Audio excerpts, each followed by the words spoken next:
விளாத்திக்குளம் சட்டமன்ற தொகுதியில பல்வேறு திட்டங்களை நிறைவேற்றுகிறோம். உத்தமர் ஓமுந்துரார் திருவுருவப்படம் சட்டமன்றத்தில் நானே திறந்து வைத்தேன். அவருக்கு அரசு விழா எடுக்கப்படும் என்ற அறிவிப்பு கொடுத்து அரசு விழா எடுக்கிறோம். விளாத்திக்குளத்தில் இசை மாமேதை நல்லப்ப சுவாமிகள் நினைவு சின்னம் அதிமுக ஆட்சியில் அமைக்கப்படும். எட்டயபுரத்தில் உள்ள ஒமுரப்புலவர் நினைவிடத்தில் ஆண்டுதோறும் அரசு விழா ஏற்பாடு செய்து மாவீரன் வீரபாண்டிய கட்டபொம்மன் திருவுருவச் சிலையை சென்னையில் அமைப்பிற்கு இடஒதுக்கி பூர்வாங்க பணிகள் மேற்கொள்ளப்பட்டது அதிமுக ஆட்சியில். இந்த பகுதி வறண்ட பூமி. இன்றைக்கு விளாத்திக்குளம் ஒரு வறண்ட பூமி.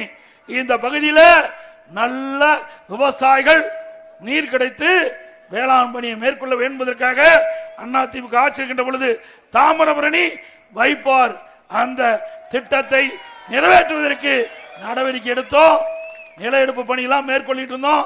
ஆட்சி மாற்றத்துக்கு பிறகு திமுக ஆட்சி வந்த பிறகு கைவிடப்பட்டு மீண்டும் உங்களுடைய பேர் ஆதரவின் மூலமாக அடுத்த ஆண்டு அதிமுக ஆட்சி வளர்ந்தவுடன் தாமிரபரணி வைப்பார் திட்டம் நிறைவேற்றப்பட்டு இந்த வறண்ட பூமி செழிப்பா பசுமையா நல்ல விளைநிலங்களாக மாற்றி கொடுக்கப்படும் என்ற செய்தி இந்த நேரத்தில் தெரிவிக்கிறேன்.